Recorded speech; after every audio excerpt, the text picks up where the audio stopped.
10 heures à Abidjan, bonjour à tous et bienvenue dans ce flash. Je n'enverrai plus d'Ivoiriens à la CPI. Décision du chef de l'État au sortir d'un tête-à-tête hier avec son homologue français François Hollande. Le chef de l'État Alassane Ouattara a également réaffirmé que la voie diplomatique reste toujours de mise pour le règlement de la crise entre la Côte d'Ivoire et le Burkina Faso relativement à cette affaire des écoutes téléphoniques. Le point avec Viviane Aïmé.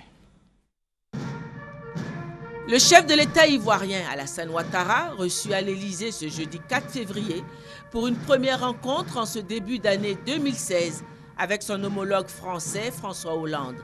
Rencontre placée sous le sceau de l'amitié et d'une coopération toujours renforcée entre les deux pays depuis l'avènement au pouvoir du président Alassane Ouattara en 2011. Si la reprise des relations s'est traduite dès le départ au plan politique par une visite d'État du président ivoirien en France en 2012 et qui a été l'occasion de la signature de nouveaux accords de défense entre les deux pays, ainsi que par une visite officielle du président français à Abidjan en juillet 2014 et au plan économique par le soutien constant apporté par la France à la Côte d'Ivoire dans son effort de sortie de crise. Le soutien de la France à la Côte d'Ivoire sera tout aussi déterminant pour permettre l'atteinte de l'émergence.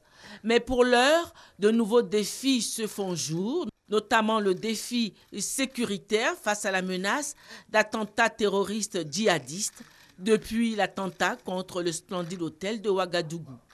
Coopération économique, mais aussi sécuritaire, autant de sujets évoqués par les deux chefs d'État au cours de leur entretien.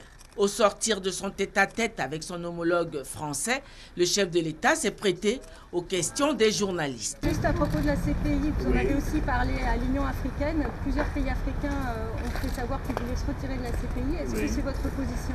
Non, vous savez, ces décisions sont souveraines. Chaque État doit prendre ses responsabilités.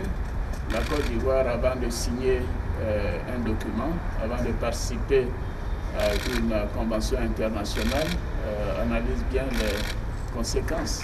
Donc pour nous, pour le moment, la question n'est pas à l'ordre du jour, mais nous comprenons certainement la position de certains pays qui veulent revoir leur propre position. Et ce n'est pas la position de la Côte d'Ivoire. Vous soutenez la CPI? Ce n'est pas que je soutiens la CPI, je dis que je n'enverrai plus d'Ivoiriens à la CPI, puisque nous avons maintenant la capacité de les juger. Ce qu'il faudrait, c'est que l'Union africaine mette en place une cour africaine qui puisse juger les Africains en Afrique. Et cela, ce serait donc la meilleure option. Et le retrait de la CPI n'est pas la meilleure voie, puisque nous y avons adhéré librement. L'axe Paris-Abidjan se porte bien. Cette visite est la 7e du chef de l'État ivoirien à l'Élysée en 4 ans. Alassane Ouattara, une fois encore, repart confiant au sortir de cet entretien avec son homologue français. En bref, aujourd'hui s'ouvre la 8e réunion du Conseil de l'Entente. Pour la première fois, la Côte d'Ivoire va abriter cette rencontre ce matin au Golf Hotel à Cocody. Les ministres vont plancher sur l'état de mise en œuvre des décisions de la conférence des chefs et du Conseil des ministres du 14 août 2015. Et concernant la défense, la première réunion tripartite de l'année 2016 des forces républicaines de Côte d'Ivoire, de la force de l'ONUCI et des forces françaises s'est tenue à Korogo. Cette rencontre a été l'occasion de faire le bilan des activités opérationnelles et le point de la situation sécuritaire dans la région.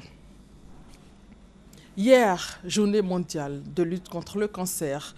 Le cancer a tué plus de 8 millions de personnes dans le monde en 2012, selon l'OMS, l'Organisation mondiale de la santé. Mais si la maladie est dépistée tôt, on peut en guérir, surtout avec le soutien de la famille. C'est l'histoire de cette dame qui a survécu à la maladie. Témoignage édifiant. Nous y reviendrons à 13 h. Dans l'actualité sportive, le Mali a rejoint la RD Congo en finale du CHAN Rwanda 2016 en battant la Côte d'Ivoire hier en demi-finale 1-0 au stade régional de Kigali. En Centrafrique, pour terminer, la mission de l'ONU a identifié 7 nouveaux cas présumés d'abus sexuels de la part de casques bleus, dont 5 concernent des mineurs. Suite à cela, l'ONU a décidé de rapatrier 120 soldats congolais. Et c'est la fin de ce flash. On se retrouve à 13h. Merci de votre fidélité.